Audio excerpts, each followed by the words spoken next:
The Locked On Podcast Network presents the NBA Big 3 in 30.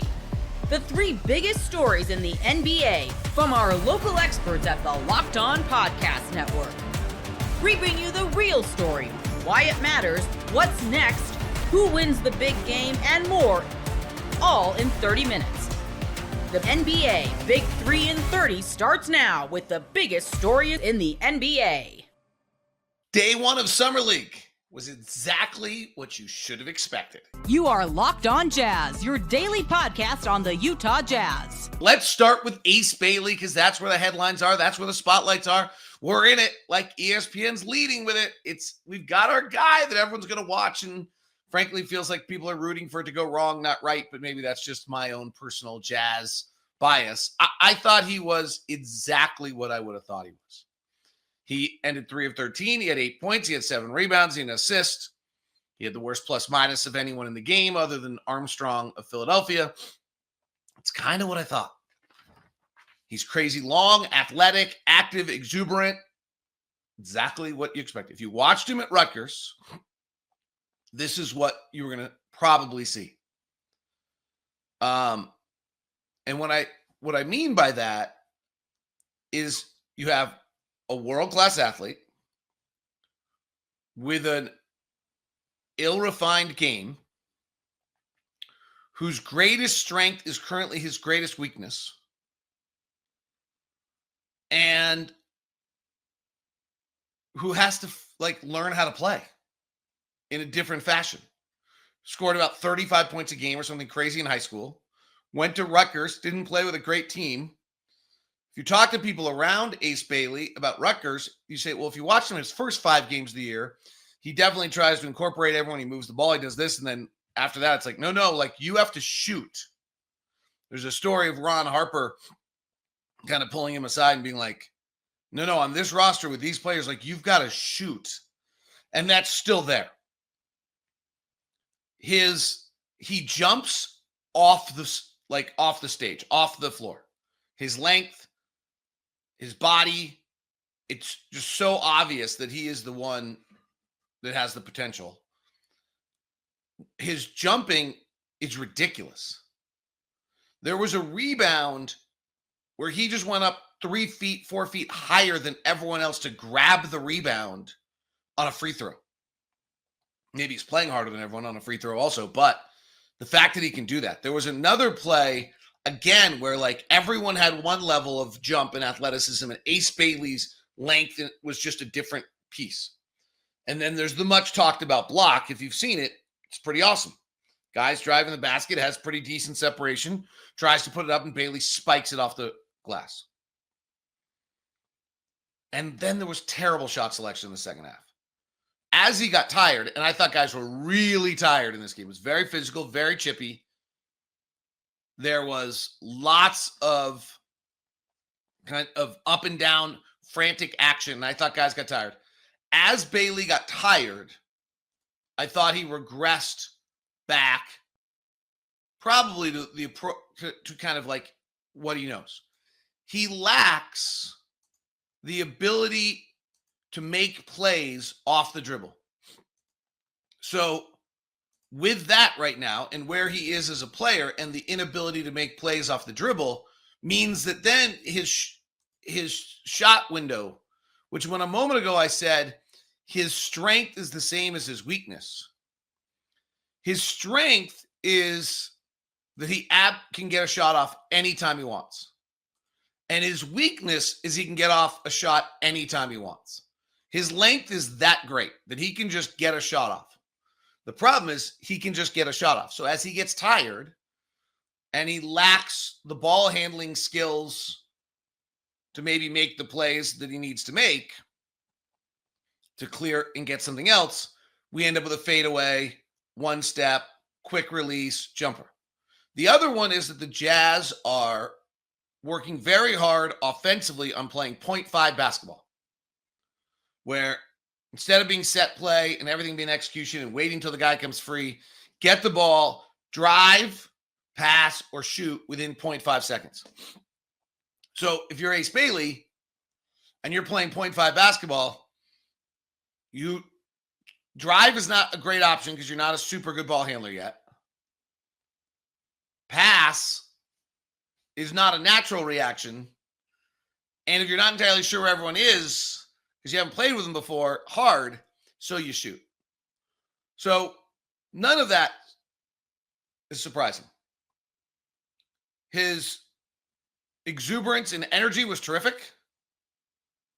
And his natural, just like God-given skills are incredible. And the other play I was thinking of is a left-hand drive, pull up, free throw line, rise up above everyone else and hit the jumper. And that's honestly where some of the comparisons I think are nuts of Tracy McGrady or, Kevin Durant type stuff, but was Tracy McGrady, Kevin Durant type stuff. So it's there. And then the other part of it is, all indications are he's been terrific, despite all the noise. We also got to see Kyle. We got to see Isaiah. We got to see Cody. And we got to see Bryce Sensabaugh play and Walt Clayton. So let me jump in on a few of those. I want to start with Cody. I thought Kyle was the most interesting. So Cody was noticeably stronger. And I got to say, Cody's dad was there with his awesome beard.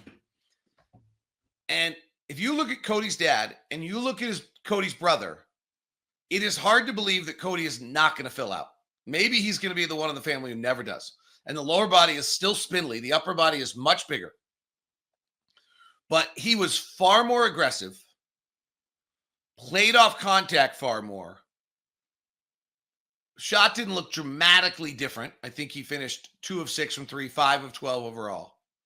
But 5 rebounds was dramatically different. 2 of them on the offensive end, a steal, a block. It was an activity level and a confidence in conducting himself on the floor that was different. There's a play where he goes to the basket and tries to dunk it. He certainly wasn't doing that before. And his handle does need to improve. He's got a little bit of the same thing going on here where his handle's just not great. So when he gets the ball in the corner, his choice is kind of to shoot. And so as he improves that should open up some other things. But I thought we saw, the work. He's talked about he's eating 5,000 calories a day. He's gained 22 pounds. And I thought it was clear he had lower body weight's hard to see sometimes. And it doesn't look as obvious that he has that. But you look at his dad, who's just such a big man. You look at his brother, it's hard to believe that Cody's not going to have a massive growth of size and strength as he moves into adulthood. I mean, he's still 19. So we'll see whether that's the case. But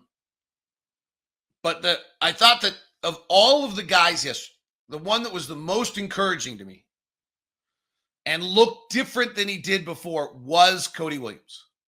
I know, I've read Twitter too. That's not who anyone's talking about. But I'm just telling you my thought, and I'll explain why on the other guys here in a second. The one guy who did something that I hadn't seen him do before, that I wasn't aware, was Cody Williams was playing a different game than I saw out of the other guys who I'd seen before. Check your bank account and wonder where'd all my money go between dining out, online shopping, and entertainment. It's easy to lose track. That's where Monarch Money comes in, your personal CFO, giving you full visibility and control over your finances. Monarch Money isn't just a budgeting app, it's a complete financial command center. You can track all your accounts, investments, and spending in one place, so you stop just managing your money and start building wealth. Instead of juggling multiple apps, you can use Monarch to check your finances, track spending, and even plan long-term goals. Managing your money with your partner is smoother than ever. You can track shared and personal accounts, set goals, and stay. You are Locked On Nuggets, your daily Denver Nuggets podcast. Nuggets trade for Jonas Valanciunas. Hooray! They got the backup center. It's all fixed. Everything's great. Huge. Then the European reports start coming out. And I'm gonna. Do you have the pronunciation? I never can pronounce this name right. You know what? I got in trouble on the other show for butchering the pronunciation, and they called me a racist white American. So, like, I see the Greek fans have found you. That's why that show. Let's go Panathinaikos. Panathinaikos. I'm going to call it PBC. Cool. I'm going to call it Greece. Basketball club. So we're going to just call it PBC. Cool. PBC wants Jonas, and they wanted him last year. And he has made it clear through his people that he was going to go and he was going to sign with them. And that's what he was going to do. But you can't do that. If you're under contract to an NBA team, if you ask why can't you do that to an NBA team, it's because you need something called a FIBA letter of clearance. Shout out to Keith Smith, who had a really great breakdown about this on the Sasha Vazenko situation last year. FIBA's got to work with the NBA, and the NBA's got to work with FIBA, and they all want to be basketball organizations that work together. And in order for that to happen, you have to have things like, hey, our guys can't just leave their contracts dead and go play for your clubs. And so you have to get that FIBA letter of clearance. Otherwise, you can't legally participate in these games. So you need the Nuggets in order to be able to buy you out, waive you, provide that letter of clearance so that you can go ahead and accept what sounds like a very lovely life in Athens. It sounds like a very lovely life. The beaches are south of there, I learned today, and they do look pristine. So that's all kind of hanging out there. Stein's reporting like he's going to go. No one really knows. Then it comes out the Nuggets are going to go ahead and go through the trade. They're going to complete the trade. That paperwork has still not been done because I think that they're still trying to I think they don't want to do the deal and then I think they want to resolve the situation and then do the deal. Also, probably hard to do a physical on Jonas Valanciunas when he's in Lithuania. So that's kind of a problem because he's over there for Eurobasket. So that's an issue for them. For getting this deal done. Now, on Sunday, Shams Charania reported what had been indicated to Stein previously, which is that the Nuggets are not planning on letting him out of his contract. If I do want to run down these scenarios. If the Nuggets were to just waive him, they would eat the $10 million on his deal. They can waive the non-guaranteed on the next season, but they would just eat the $10 million for this year. Non-starter. That's not non-starter. That would just be dead cap space. They're not going to do that. Jonas can agree to give up the $10 million this year, and the Nuggets can agree to let him out, and then all of that money comes off the cap. If they agreed to 1 year versus 9 given up, then $1 million would go on the Nuggets cap, etc. So those are kind of the options for Jonas to get out. If the Nuggets decide to not pursue any of these options, they can just be like, nope, we expect you to honor your contract. And there's not a lot that Jonas can do. This is about hard leverage, which the Nuggets have, versus soft leverage, which Jonas has. And that's kind of catches everybody up. Did I miss anything in that description of this? No, I don't think so. I think it's important for people, especially in a players' league, to understand that soft leverage that Jonas does have, it has translated in the past before a lot of times where guys say, I don't want to be here. I do not want to play here. And depending on how hard they are willing to go in terms of pushing that envelope, the teams are not wanting to deal with that. But clearly the Nuggets made the trade for Darius Arch for Jonas Valanciunas because they expected Jonas to play, because they expected him to be a very important piece of this rotation that we have talked about before. So I will say, not a fun position to play, the backup center position behind Nikola Jokic. So I can understand Jonas's issue potentially with playing that particular role.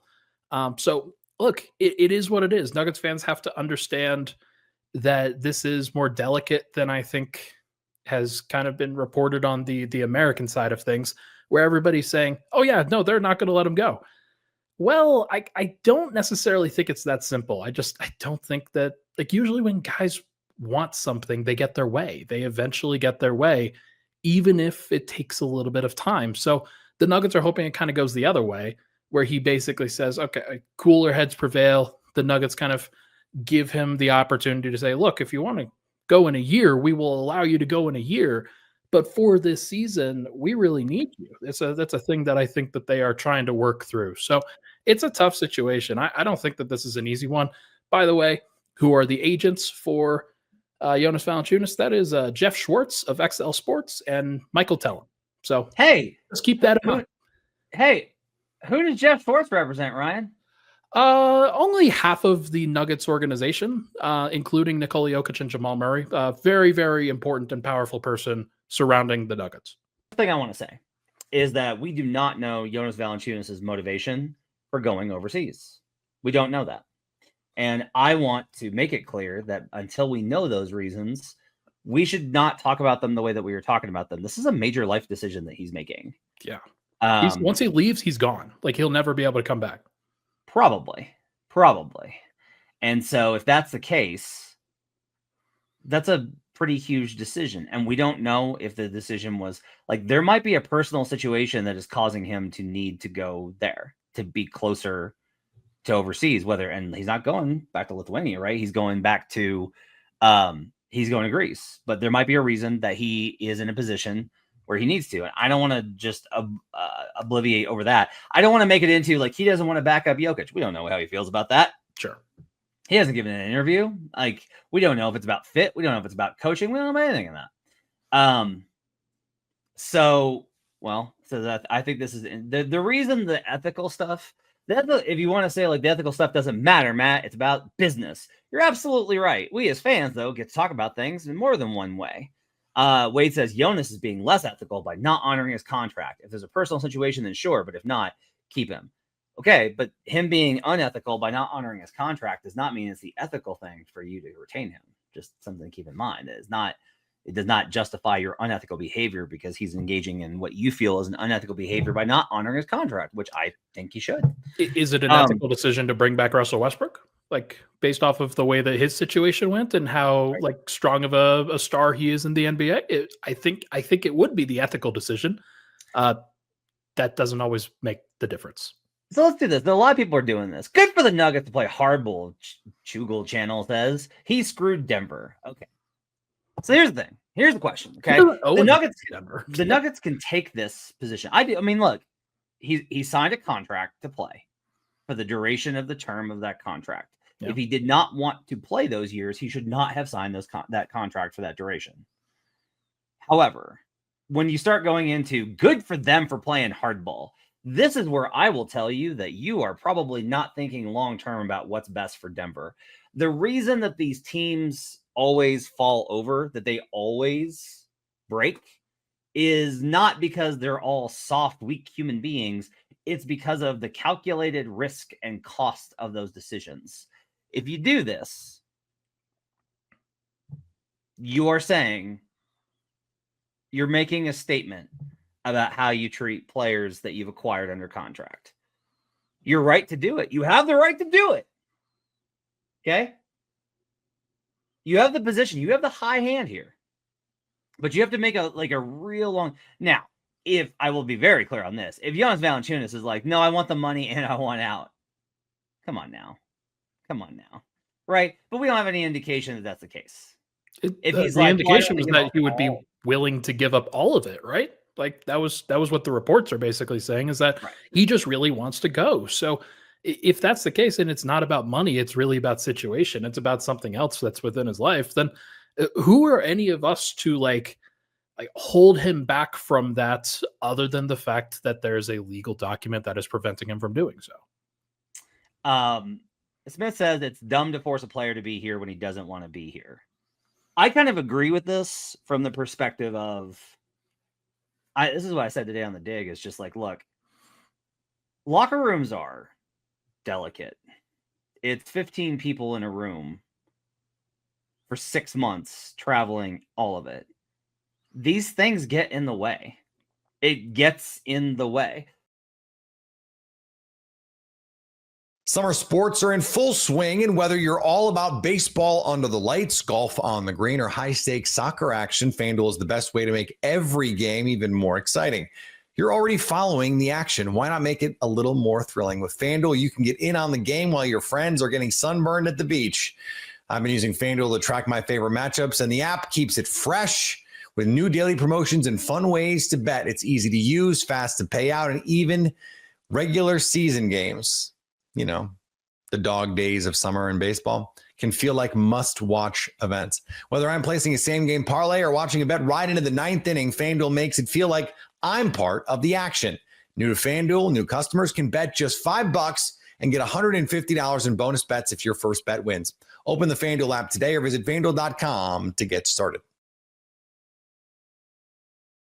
A busy July 4th weekend for the Bucks. Some good news. Ryan Rollins back in the mix. You are Locked On Bucks, your daily Milwaukee Bucks podcast, part of the Locked On Podcast Network, your team every day. Welcome into Locked On Bucks. I'm Justin Garcia, joined as always by Camille Davis. You can hear me on the Bucks Radio Network. You can find Camille on the Locked On NBA show and the Technical Foul podcast as well. We thank you for making this your first listen of the day, each and every day. Today's episode brought to you by FanDuel. Right now, new customers can get $150 in bonus bets when your first $5 bet wins. And I mean, speaking of those everydayers too, Camille, it's become regular occurrence. I don't know about you, just bumping into him out and about in everyday life. Caught up with Brian, who is a big time fan yesterday, as you listen to this on a Monday. So shouts to him and to everybody else we've crossed paths with already this summer. But it's been a busy weekend and week really for the Bucks, a busy start to free agency. We were gonna basically spend a decent chunk of time, what would you say, talking yourself into working through the merits of assuming Bradley Beal is in fact bought out, waived, and stretched.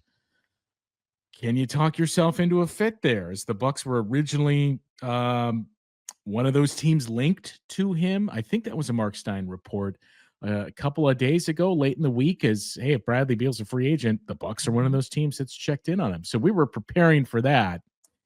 And then 10, 15 minutes before we start recording is when the news comes that Ryan Rollins has in fact agreed to a multi-year extension. It's going to be more than the minimum as well, although I'm guessing it's going to start at the minimum, the base year, and then get the annual raises from there. But a 3-year, $12 million deal for Ryan Rollins. The third year is a player option, though this wasn't a 1+1.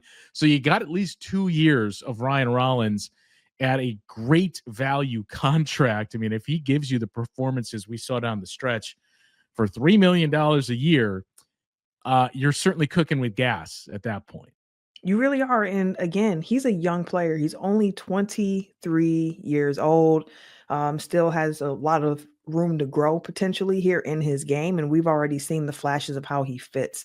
Like, I know there was conversations over the weekend too with the Chris Paul rumors about would Chris Paul come to Milwaukee? And I just kept going, I just don't see it. I don't see it. I could understand if the Bucks were having conversations, like, hey, have a conversation. That's good front officing right there to have a conversation. But ultimately for the fit, like, I would much rather have Ryan Rollins in the year of 2025 on the Milwaukee Bucks over a 40-year-old Chris Paul, who we learned, I believe, at Essence Fest is planning for this upcoming season to be his last. So wish him the best, but I think what's best for the Bucks is actually Ryan Rollins to have a younger guard on your roster to take a shot on and see what his growth can be. And plus, I think if they are moving to an offense more focused around Giannis, having more so of a combo guard can do you a bit of good. Someone who won't be upset if the ball's not in his hands 24/7, like Chris Paul is used to. Like, he's a point general. Like, we know he needs the ball in his hands. So the fit next to Giannis, if they want to run the offense this way, wasn't too sure about that, but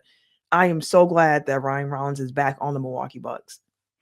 Yeah, I mean, we were talking before we started recording that I remain pretty confident, and I think we even said in one of our later shows last week, I'm still very confident he's going to be retained. Even, the qualifying offer gate that went on late in the week too, of people freaking out over that, which I believe was essentially done to basically free up that cap hold and get enough under the cap to work out the Miles Turner signing.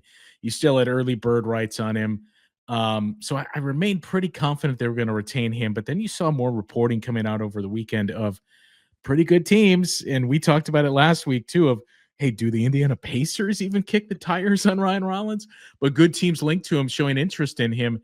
And, for the Bucks to get him again at that value, and you look at everything that John Horst has done now in this offseason, like, just on the basketball court, like, we can save the discussion as we already had it once, and I'm sure it's going to be popping up all throughout the next 5 years here. But the $22.5 million in dead cap hits for that 5-year period. But on the court, this has been a marvelous offseason so far for John Horst and company. Given what they had available, yeah, sure. Like, I can get some people would look at this roster and still be like, not impressed, not a championship contender, woo, woo, woo. Understandable. I can completely understand feeling that way about the roster, but I think that this roster is well constructed to take that first step in this direction where the offense is really circulating around Giannis. Like, you had the question when Brook Lopez signed with the Clippers, which I believe also became official today. Like, who is going to take that other big rotation spot? Because you brought Bobby Portis back, which was needed, I believe. And you go and get Miles Turner, who can do a lot of what Brook Lopez gave you. Plus, he's really good in that mid-range area as well.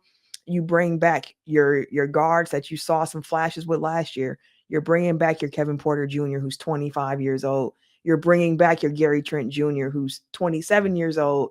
And now, of course, you're bringing back Ryan Rollins in that group as well. You re-signed Jericho Sims. You brought Gary Harris on board. You're bringing Taurean Prince back, which I'm still 2 years shocked me a little bit.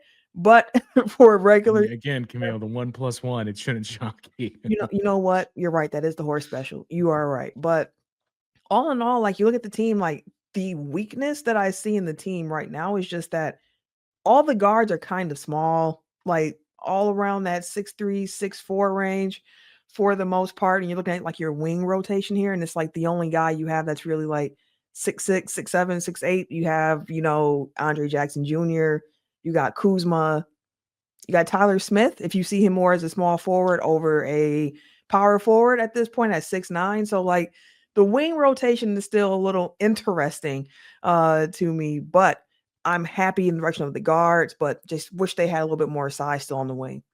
The wing is the most interesting part. I mean, they have put themselves in a good spot in the backcourt. Mm-hmm. We've talked quite a bit about, well, number one, let's start with Kevin Porter Jr. and his size that he gives you. Not that he's like a 7-foot point guard, but he's got very good wingspan, and I think he's 6'4", 6'5". You saw how that factored into steals all through last year when he was with the Bucks. Ryan Rollins, as we've talked about quite a bit, has a near 7-foot wingspan. So you feel good in the backcourt, but to your point, it's on the perimeter and those wing players where you a little bit of a blind spot there, that it's pretty much just Taurean Prince. And as you noted, Tyler Smith, which I don't think we have time to get into it on today's show, but certainly as we get deep into Summer League, that's worth keeping an eye on because everybody, I'm sure, started to see some of those Tyler Smith workout highlight videos that were popping up late last week as well. That certainly leaves you intrigued about what type of a step forward he took in the offseason. And, as we said last year, the shot is an NBA shot. He has a knack for being around the ball. So if he can improve overall his ball skills and everything else, then maybe you got something there. So that's going to be an interesting thing to monitor throughout the course of Summer League. But now, as we look at this roster, again, we think Vasiljevic is giving back some money and taking a buyout to go play overseas, but he's still noted on the roster for the Bucks at all the cap sites that we use. So they're currently at 14. That figures to change with the Micic status, and that would take you down to 13 and open up 2 roster spots. The interesting thing is Bogoljub Markovic, and is he going to be on the roster? We saw conflicting reports there. One of the big sells of, he's going to be cheap. Doesn't really matter now that the Bucks made the moves that they did to free up as much room. And that's the same point too for, one of the other conversations that we had annually. And that was, well, do you keep the 15 spot open to save some money up against the tax there and stay under the second apron? That doesn't matter now either. I mean, you could keep it open for flexibility, but I would assume they're going to be at 14 and that Markovic is going to be on the NBA club. So then you're looking at a backcourt rotation of KPJ and Ryan Rollins. Look, we're getting way in front of ourselves, but who would you assume starts there?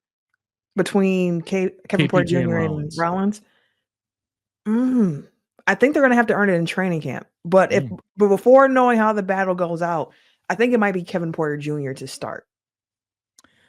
That's the point guard. The shooting guard has some depth there as well with one of the names that you noted, and then you feel really good about the front court.